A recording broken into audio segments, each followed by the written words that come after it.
This is week number 4, Holly, of someone saying you need to talk to insert name here, as Yeah. Carol was the one who said that we need to talk to Lesa this week. Yes. And so we said, okay, Carol, your wish is our command.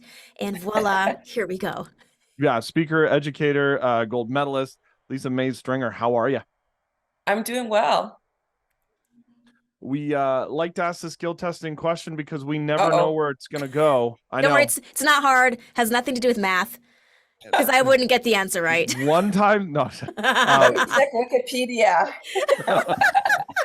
That skill testing question is: who are you and where did you come from? Oh, okay. So Lesa Mayes-Stringer. And so I was born in North Battleford, Saskatchewan. And do you need to know more? So I was born in North Battleford, Saskatchewan, went to university in Toronto, York University. And then I went to university, Simon Fraser University, got my education. Um, in the middle of all that, I was doing track and field at a high level, and yeah, went to Calgary from there. Became a teacher. Was approached to do bobsled. Became part of the national bobsled team for about 9 years before moving to France, and then with my family, we lived there for 12 years, and now we are back in the West in Edmonton, and I love the city. That Yes. that does answer a lot of questions though, because I mean, as a bobsledder and then growing up in Saskatchewan, there's not a lot of hills for you to really bobsled down. So I was like, how does this work? Well, I actually, I have the trophy around someplace, but when I was 6, I did win the slide-a-thon. No, when I was in grade 6, the Okay. North Battleford slide-a-thon on King Hill, and I just found the trophy the other day. So we won trophies, and we won chips and pop. That was like so exciting. So Yes. with Always a Pamela winner. Balance, Pamela Balance, I remember. Oh, that's amazing. Good childhood memories. And I'm Yeah. but I'm guessing that didn't plant the seed for the eventual ending up in the bobsled team for the national level. No, I think that I was driving it though. Yeah. Hmm. I love that. Um, so no, I actually, when I was approached to do bobsled, I literally turned them down 2 times flat out. I just said, ha, like people like Hmm. me don't do that sport. It's too cold. And so Yeah. that was the first thing that I said. I was like, I kind of joked around like, yeah, that's too cold. And I really didn't want to be out in the cold. And then they approached me again, and I said, oh, women do bobsled. Hmm. Wow, I didn't realize that. But I just didn't, I still wasn't, open to it. And they kept approaching me because I have a heptathlon background. I did the heptathlon when I did track and field, and I did it at a high level. And so they like to approach heptathletes and decathletes because you need a lot of power Mm. Hmm. um, to push the bobsled, power and like speed. And so that's why I was recruited in that way. So the third time, they just took me to dinner, to lunch, and that was really smart because I love food. So, that kind of softened things a little bit, and then I was listening a bit closer, I guess. But anyway, they used to just come to one of the tryouts, like the physical testing, just to see what it's all about. So I hadn't trained. I'd only been playing recreational volleyball and recreational basketball for about 7 years at that point, after all my competitive training for the heptathlon and Hmm. other events. And so I wasn't in the greatest shape, Hmm. and I hadn't done sprinting. So I don't know why I brought my spikes, but I did. I was sitting there. I guess I was deciding, am I going to do this? And so I was sitting there in the bleachers, and one of the coaches, Dennis Marino, he came up to me and he said, why don't you just do a couple of the tests? So I'm like, okay. So I came down, put my spikes on, and after like the first two, I felt like I had torn everything in my legs. It was really hard. It was like, jumps and sprinting, like all out sprinting. But then when we got the results, I ended up being first or second in all of those tests. And I Wow. was like, whoa. And I thought, whoa, I could actually make this team. Like if I train, perhaps, because you still had to push the sled. Yeah. There's one thing with physical testing, and there's another thing to push the sled. A lot of times it doesn't translate, the speed to the sled. So you have to be tested. And so I started doing all the training. I started getting a dream to, being able to compete for Canada, travel. I started to get really excited. And so I started training. I started really training hard so that when it came to all of the push training with the actual bobsled, it took a while. I had some injuries. I fell one time and really injured myself. Mm. I really knew nothing about the sport. I have something really, really embarrassing to share. Really So, embarrassing. What is it? The first time that I went to push the bobsled, the coach was showing me what to do. I literally knew nothing. So he pushed it and then he hopped in backwards to stop it. And so what did I do? I pushed it. I pushed it hopped him to backwards. stop it.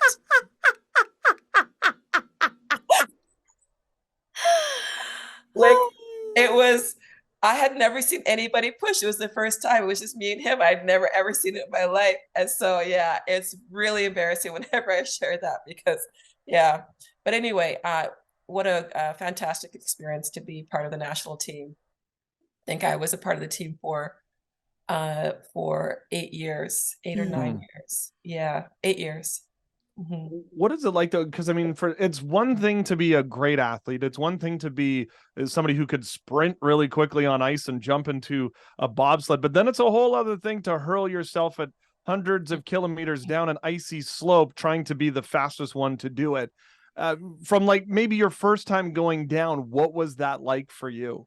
Oh, my first time going down. Oh my goodness. So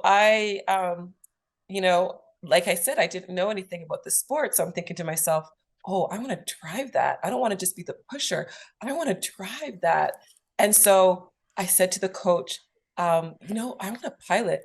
And then, it took me years and years to remember why he looked at me that way, kind of like, hmm, because I didn't know at the time that nobody, no woman had ever started out like, or man, people don't start out as pilots. You get Oh, the experience behind at first so that you can get used to the speed and the all of the G forces can be at 5, 6 G forces in certain corners. And so it's pretty intense. And so I didn't know any better. And so then my first time going down was in a driving school. So that means that somebody was learning how to pilot. So usually you go down behind someone, have some smooth rides, they kind of yeah. like, this is so nice and easy, you kind of get lulled into it. Well, I was behind someone who had never driven a bobsled before. Oh And no. so we were like, boom, boom, boom, like all over the place. And they tell you beforehand, if you pull the brakes, it's a $500 penalty, like a fine, because you're going to wreck the ice. And so all I'm thinking, pull the brakes, pull the brakes. Oh, it's a fine. Oh. And I prayed. I was, oh my goodness, stop this thing. I was terrified. It was the scariest situation. And then we get to the bottom and I pull the brakes and they break. The brakes break. Oh, It goes man. like this. And then we start going, we're going way up the hill and then it stops and we start going backwards and he starts to kind of steer it and we end up on the dock. And so I was shaking, my whole body was shaking. And and then I'm thinking to myself, oh my goodness. Well, actually, someone ran up to me and they said, because at this point I had already had 2 children and 2 of my children. And so one of the people runs up to me, one of the officials says, Lesa, which is more difficult, bobsleigh or giving birth? And I said, bobsleigh. And in my head, I'm thinking, I'm nuts. I'm never coming back. And then she said, I'm so sorry. You can't go, you can't drive because the bobsled's broken. And I'm like, oh, yeah, okay. And in my head, I'm thinking, oh, thank goodness, because I made a huge mistake. Yeah. Yeah. But your So, yeah. but your faith had never been stronger. Yeah, I just went home and I prayed. And I'm like, God, I don't know if you want me to do this. I don't know if you want to continue this sport. Um, and I just, wasn't quite sure if I was going to continue. Actually, I wasn't going to. I was going to call them and say I quit.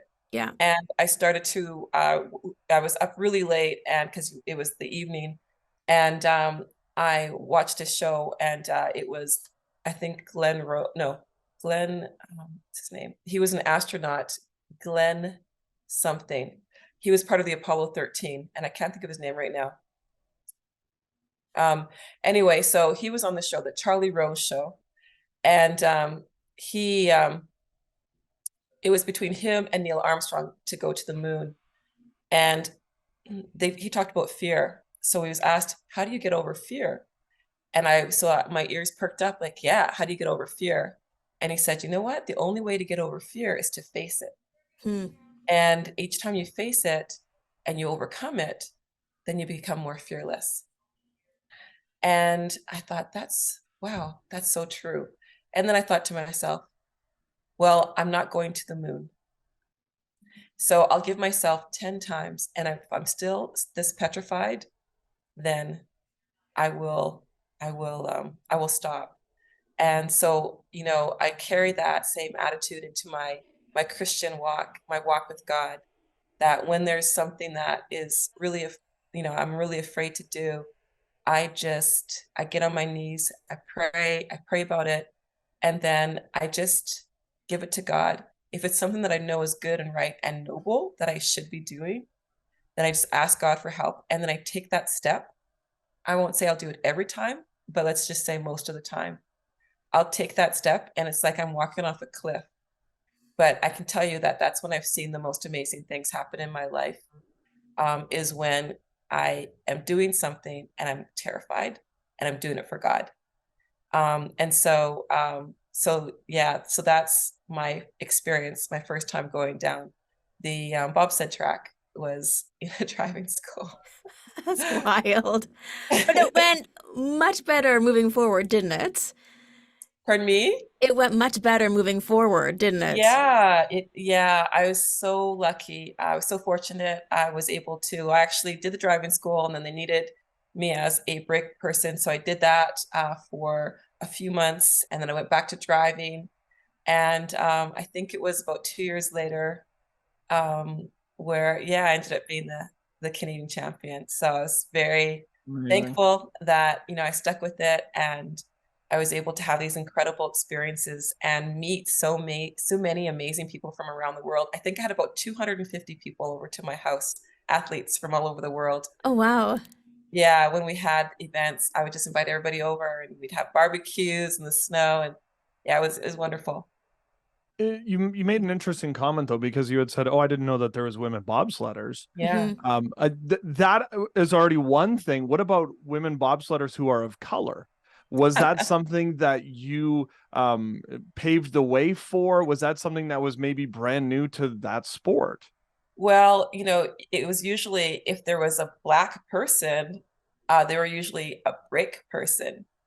So everybody knew about the Jamaican bobsled team. So everybody would be like, Right. yeah, good runnings every time they saw me, right? And I had Yeah. never even seen the show. I hadn't seen the movie. And so I'm like, yeah. But it was kind of like a joke, right? Like a Black pilot. And so I remember, when I was in the push camp in the summertime, and other countries coming to use our track and to do summer training in Calgary. And I remember this one country, people from the Netherlands, and they're walking by, and they must have done it. I think they did it on purpose so that I could hear, but they just said, they can push, but they can't drive. And they knew that I was a pilot. And so I just kind of like, I'm not like a vengeful person. Like, I'm a competitive person, but I'm not vengeful. And so I just kind of like thought about that, and I'm like, wow, that's kind of interesting that they would say that. And I was just kind of not even aware of that. I didn't really look around me and see that there wasn't a lot of Black pilots. I wasn't cognitive of it. And then little by little, I started to get more aware, like, hey, like, I'm the only, because so many people were joking about it with me, like, not just people in the world, but bobsledders and stuff, right? And kind of watching me. And so I started to kind of pick up on that. And so, I was the first Black Canadian um, pilot, well, North American, I guess, to do World Cup, to win the Canadian Championships. Yeah, so it was something that was rare around the world.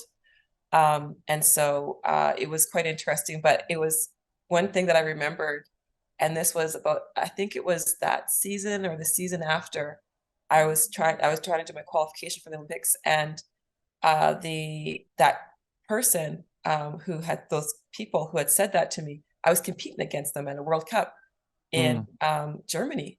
And of course, I wasn't thinking about what they said at all. I was just like competing, like just focused on trying to do my best.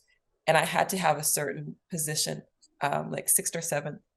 And so I was like just so anxious, and they were ahead of me, and it's 2 runs, and it's a total of the 2 runs. So it's the second run. They were ahead of me. I went, and then I'm waiting, and then so it goes from 10 to 1 on the second run. And so I was before them because I think I was 8th. And so they came after me, and then I beat them. And it was years later when I realized, oh yeah, I guess Black people can drive.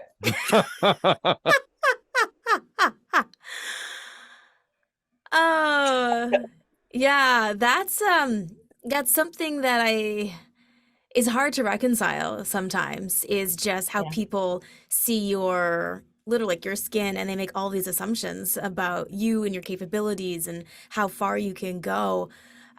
Was this the first time that you had really experienced this level of racism essentially against yourself or people that you were with? I think that I was kind of sheltered in Saskatchewan, or naive. I'm not too sure, or I didn't want to.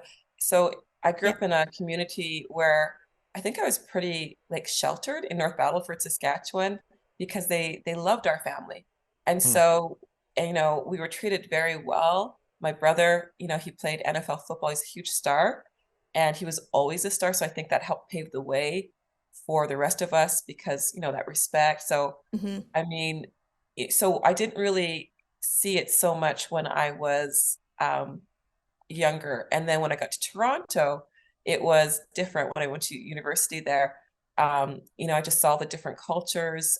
It was quite different. I received racism from some whites, but also from blacks because I was hanging with whites, because I hung out with whites, blacks, Chinese, native, like I grew up that way. And so I started to get kind of like the other thing too.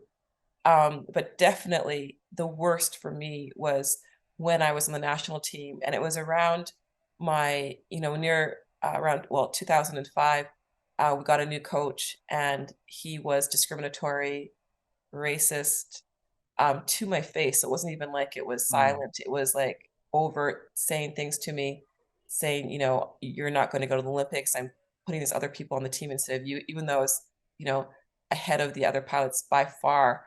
That was the worst thing that had happened to me in my entire life. It was traumatic. And, I prayed so much. I had to really get on my knees, and I just thought, oh, he's not going to win. God, you know, it'll all be okay. It's not going to work out. But yeah, he did everything that he could in his power. And I didn't even know him. I had nothing against him. I'd never said one bad word. It was just me. And so yeah, that was the worst experience that I went through. It was really hard. I learned a lot about David and Joseph during that part. That's what I studied out, and it helped me. It helped me to through that. Was faith a big part of your life growing up? Yeah, it was something. I went to church every, Sunday. My family did. I always believed in God, and I always tried to live for God. So I did live very differently from the people around me. Like there's a lot of people who have come to faith and they really were in the world, part of the world, things like that. I wasn't one of those people. I was one of those people who like always tried to, do what's right. When all my teammates were going out and getting the alcohol and drinking during our tournaments, I sat by myself in Hmm. the hotel room, and I felt very lonely, and I would cry. It was really hard. That was as a teenager. And then as a university student, I, started to go to the parties, and I really tried to see, well, maybe I'm wrong. Maybe I've been wrong this whole time, So I went, I didn't get drunk, but I just wanted to see. And I did that for a while, and I just remember feeling like empty. I just thought, wow, like it's not here either. So where is it? And this is where, and when my, God reached out to me, I would say, like, woke me up and just kind of like grabbed my hand. And I just learned a lot about a depth, like I had a lot of self-righteousness, a lot of pride. Some people started studying the Bible with me and really teaching me basics about, Christianity, and my life radically changed.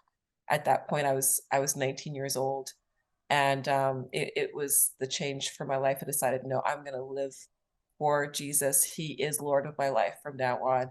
And that was a decision that I made. As you're navigating the bobsled world and the racism, I'm going to guess sexism as well, because we've also heard about is Kaylee Humphreys, is it? Yeah. And her story as well. But how did your faith help you navigate that time of life and being in a Yeah. situation where you're Yeah. representing our country, I know. but yet the sport's treating you less Yeah. than? And, it was the culture at the time. Athletes didn't have a lot of, there was just a lack of leadership. And so the Mm, coaches, if you had a coach that was bent a certain way, there just wasn't a lot of control over those coaches, yeah, especially when you traveled overseas.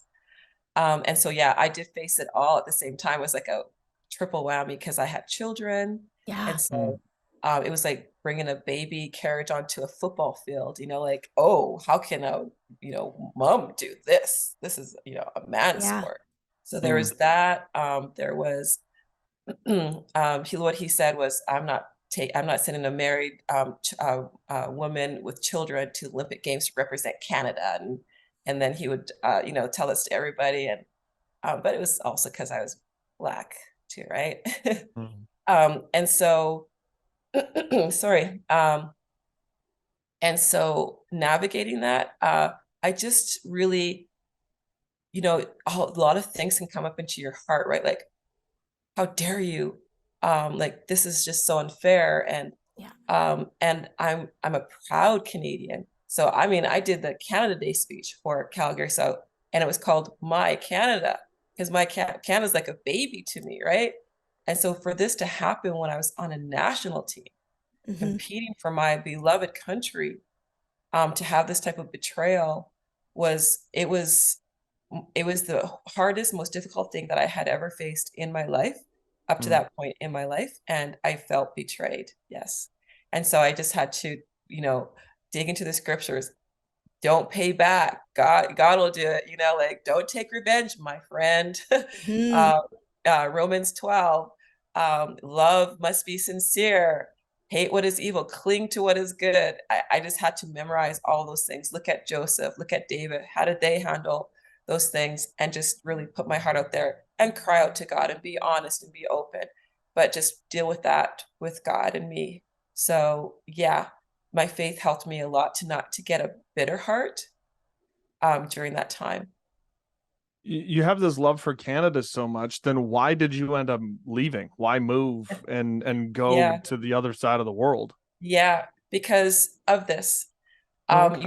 I was in this situation with my family. We were hurting, and I was asked to help and restart, like rebuild the program for France, for l'Équipe de France, for bobsled. And so they called me over there because it was not like a thing that was, it was I was publicly humiliated. So all the nations knew what was going on.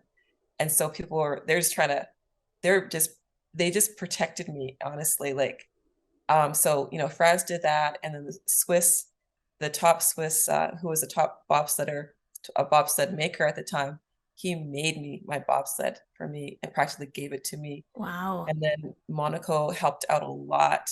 The coach from Monaco helped me. So there's France, Monaco, Switzerland, and then Germany. They also took us under their wings and just guided us in every single way to support me and my team. So it was really a world thing, just because it was really bad what happened, because it was like he did it publicly while I was competing, while I was on the starting line, everything. It was bad. So yes, so ended up going to France, only planned to stay for a few years, and we ended up staying for 12 years. Mm. And that was because um, with the church there, we wanted to help to encourage the church. It was not doing well, and we wanted to. My husband and I, we were like, well, we don't know a lot, but we can encourage. We know how to encourage. So let's do that. So we thought it'd be like a couple of years. Well, it turned into 12 years. Mm. And in the meantime, my daughter, Madison, she ended up, all of our children, they went to school there. They know 3 languages. And Amazing. yeah, and she ended up competing for France. And she became the world champion for junior, uh, junior world champion for France a couple of years, Very cool. competing for France a few years ago. And so that's why we ended up going to France. And I think I needed it for some healing, Yeah. some time for healing and perspective as well. Um, yeah, it wasn't all of Canada. It was a few people in Canada who did this. So yeah. Yeah. South of France, a very good place to heal. Yeah, I know, not bad. Yeah, yeah, I know. No. Yeah, we lived in the Beaujolais, French countryside in the I vineyards, like, love that yeah, area. Oh my yeah, in a goodness. stone house, so it's not bad. I am so jealous. That's like one of my favorite areas of France. My husband played American Oh, football in Nice oh, for a season oh, in the before I south. knew him. Yeah, Oh, okay. before I knew him. But I Yes, had, when you're young and you're traveling the world, I went to right. France. Beaujolais area was where we were at, and I was like, I want to live here. This is amazing. So, So you were in the Beaujolais, yeah. yeah, So yeah. it's beautiful. So that's where we lived for 12 years before coming back. So why did you come back? I know Yeah. everybody says Edmonton. Why did you come back Yeah, to Edmonton? yeah. Well, uh, long story. Lots of things happened in our lives. So many great things. So many wonderful things. And in 2015, my husband was diagnosed with brain cancer. Hmm. So an inoperable and untreatable brain cancer on the top of his brain stem. Hmm. And it's the rarest. They have never seen anything like this ever. So he was given anywhere from any day to 2 years to live. So that means for 24 hours a day, we didn't know if he was going to die, like because of where it's located. It's located at the point where it controls your heart, your lungs. So if it grew, then he would die. There was nothing they can do. And so we lived with that kind of like stress and, tension, and literally walking through the valley of the shadow of death 24/7. Um, so once a year he would get an exam. They would do an MRI once or twice a year, actually twice a year. And so what they found finally was that it was growing. And then when we found out, it stopped growing. Hmm. When we all started praying, it stopped. That was the only way he would survive. It had to stop. And I can tell you, my prayer was, God, you have decided to take my husband. Because we had so many specialists looking at this. They all said the same thing. Just enjoy the life that you have left on this earth, to my husband. And so I prayed, God, you have decided to take my husband, and I'm asking you to change your mind. And I reasoned with him. There's few people in the Bible who had asked for extra years, and there was, so I just said, God, you've created us. I know a lot of people have had these prayers, and, you've created us, you made us. I know that you can, you have the power. So I know that you can do this. It's up to you. But this is my request. And I also requested, I'm not like one of those people who ask for 15 years or 10 years. I'm asking for a long life together, to old age, and a normal life together. into old age. And so my husband's symptoms were quite severe. A lot of like shaking his hand and his foot, and just like 7, 8, or 9 side effects. So it was quite severe. He was sleeping around 19 to 20 hours a day. Mm. And this went on for about 4.5 years while we were in France. And so finally he kept one of his smart neurologists, or neurologist. He said, Mr. Stringer, or neurosurgeons, he said, Mr. Stringer, we're going to try something. Why don't you try this drug? We don't know if it's going to work, but give it a try. And so he tried this drug, and it's for Parkinson's. And because the area is the same area as Parkinson's, but it's not Parkinson's, it's like a synthetic dopamine. So he tried it, like immediately. It had positive effects. Now it's not doing anything to help the tumor, but it was helping the side effects. And so within 2 days, he was almost normal, like sleep patterns, everything. His life completely changed. And of course, Wow. for the entire family, it changed all of our lives. And so thank goodness, so you can imagine how hard this was on our children as well. So as a family, it was extremely difficult. So we're a prayerful family, and we had been up to that point, and we were very, we did devotionals once or twice a week. And so we were a very, Christ-centered family, and definitely drew us closer to God, understanding. You think a lot about heaven. You think a lot about what it's going to be like. It changes you, or either become bitter, or you just become better. And so, you go through your struggles, your ups and downs, through all of that, all the emotions and everything, really struggling with God through the wilderness. So then at about 5 years afterwards, just before, it was like around March, just before COVID of 2020, finally one of them said, it just hasn't grown. And they said, they all decided together as a group, because there was about 20 on his case. And they just said, Mr. Stringer, we are considering that it has stopped. It's not going to grow any longer, and you're going to live a long life. And, before that, when my husband was ill, I had started a school. I have a school in France called Loving English. So we go in, we do programs for different schools in France. We have about 600 students, and I have a lot of different teachers. And so I was doing my career, he was doing his career. He was able to go back to work and do his career. And, but while he was ill, I said to Chris, do you want to go back to Canada? And he decided, no, like, we're going to stay here. And because we had wanted to do a lot of humanitarian work, we had started doing humanitarian work. So I used to, I organized a lot of operas in castles. I know it sounds crazy. No, it's amazing. Sounds awesome. I know. In France, to raise money for our humanitarian projects.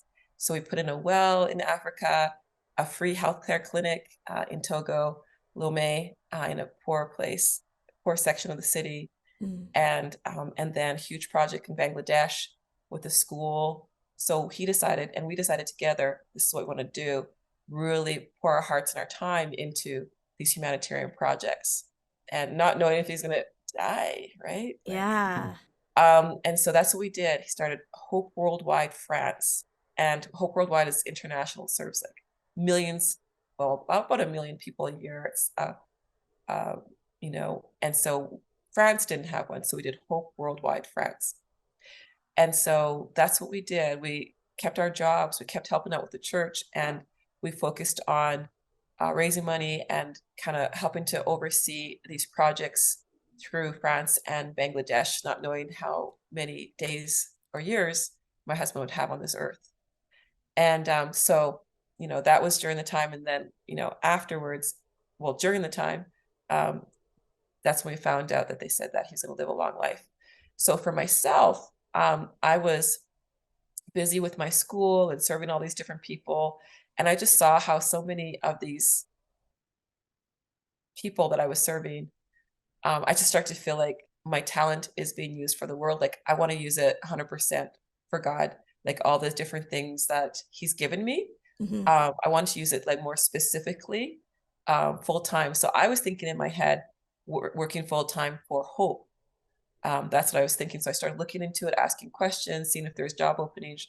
I wanted to do work full time for Hope Worldwide for the humanitarian missions, focus on that.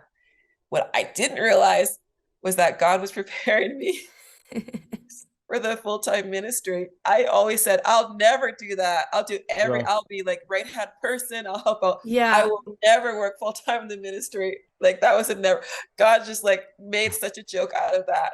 So he was preparing me to work full-time in the ministry. And so here, what happened is we've been asked many times, go full-time in the ministry. It was no, no, no. Like we were asked again, May 2020, on the phone, you guys should, think about going into the ministry. My husband and I had never talked about doing the ministry. And we looked at each other at the same time and we both did this. Yes, we were ready at Hmm. exactly the same time to go full time.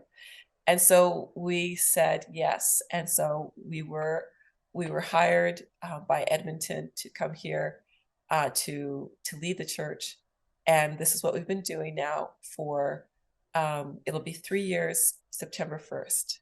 And so this is why we came back to Edmonton. And it's great. We're also closer to our families, his family, my family. That's a lot of them still in Saskatchewan.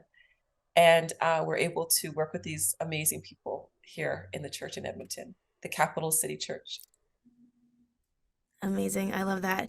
Family is so important to you. And I know we want to talk about why me moments. I want to dive into that. I'm trying to see what time we're at. But I am also really curious about your family because if you check out your Wikipedia page, it's quite interesting. You do have one. You have quite It could all be a fake, Holly. that's true. That's true. But there's something about being Black in Canada, and I'm mixed, and so I don't know anything about my Black heritage except for my dad was from Trinidad. They were slaves. I might have also had some, Trinidadian, indigenous, or Venezuelan. It's just not Yeah. known, but you have a beautiful history that, yeah, your lineage is quite impressive. So, do you mind sharing a little bit about where you came from? Because it sounds like what you've been through now, that warrior spirit, it came from somewhere. So, where did it come from? Well, I definitely think that my great grandmother and my great grandfather, Joseph and Maddie Mays, um, they he was the minister of a church in the southern United States in Oklahoma, and they were both slaves. He was a slave in Georgia, and so was my great grandmother. In fact, her slave owner was Hiram Warner. He was the head of the Supreme Court of Georgia, and he was a Mm. congressman. He Ooh, was fighting to keep slavery in the United States. That was her wow. master. And so they were freed, and so there was Jim Crow laws. There were so many horrible things that were still going on, and she had they had 13 children, a lot of boys. They were in danger, and there's just a lot of things that were just not right. And so they asked the congregation, when you think about going to Canada, they received the information that Canada was sending out in that time because Canada was trying to populate Western Canada. And so they were sending flyers and things and people all over the world to try to get people to come. It wasn't supposed to go to the ex-slaves, the freed slaves, but it did. And so he and my great grandmother, they led up a lot of families from Oklahoma to Saskatchewan, and they Mm. ended up homesteading. It's called North of the Gully by Maidstone, Saskatchewan, which is close to North Battleford, where I grew up. And so she was a midwife. They started a church called the Shiloh Church. It's a historical monument there right now for Saskatchewan. And but she delivered babies, so she was equally equal. I guess she treated everyone equally, the whites, the natives, the blacks. She delivered all their babies. She would go and visit them, hang out. She didn't hold hostility in her heart. And I think that's what we learned was that even if things are terrible, if you're treated terrible, don't be hostile. You Mhm. know, treat people right, leave it to God. So so that's where probably that sort of thing, doing things even if it's a little bit scary, and doing things like having integrity. I think that's really deep in my family, integrity, doing things right. And then for me, I had to learn how to do things for the right reason. Hmm. And so, yeah, so I'm very proud of, very thankful to be part of, that heritage, and to have people like my great grandparents, especially Maddie, as an example to follow. All right, let's do this. Let's dive into some why me moments because I feel like there's probably a couple of them. Can you share with us a why me moment, whether it be in the hill or a valley of your life? Mm, yes. So I shared earlier one of those why me's, I've had, so it's really, I think it must be hard for people to share like the positive things, right? Hmm. Because, you kind of feel like you're bragging Yeah. sometimes if I share the positive things, you know what I mean? And Yeah. so, but I have to say that there's been a few, like, I thank God that He gave me an inquisitive brain. And I do ask myself, why me? Like, thank you. I paint, I'm an artist. I've had exhibitions. I've been able to do so many incredible things in my life, live this life as a Christian, understand things like in my heart, in the scriptures. I think that's just a gift to be able to understand things, and to be able to have traveled and lived in another country. And, I thank God for those. And so, why me? Moment. I'm very grateful for a lot of things. So I don't know if you want one moment? Whatever you want to share, whatever you want to share. Um, Because I'm okay. sure you've had valleys as well, Yeah. and then Yeah. maybe so maybe it was a why me moment in a valley, and Okay, let's now talk about that one. Yeah. yeah, let's do that one. Okay. So, so for bobsled, it was both, you're talking about why me moments on the hillsides, you're saying on the mountains and the Mountaintops or the valley. valleys, Yeah. yeah. So I've been both in bobsled on the mountaintop. I've had the why me on the mountaintop, literally. Yeah. You start on the top of a mountain, you go down really fast in the bobsleigh, and then the valley, in the same sport. And I shared the one earlier with the racism and just discrimination. That was something that was extremely difficult. And so when I came back to Canada, I'll share about that one because I never shared that story. In fact, this is the first time that I'm actually sharing this publicly. I had Hmm. a lot of media ask me what happened, why are you in France? Like, what happened, Lesa? And I didn't want to share. I wasn't ready. And I don't think Canada was ready. I don't think Canada, I literally thought Canada won't believe that this is happening in Yeah. Canada. And now that things have become more, open and people have talked more, when I came back to Canada, it was God, I guess the Spirit's just saying like, now's the time to speak. So I had athletes on the national team contact me and ask me to help them because it was still going on. And the president at the time contacted me. We talked for 10 hours, and I decided I was going to do whatever I could to help these athletes. And so I did behind the scenes. And my goal was to have a change for all of Canada to protect athletes.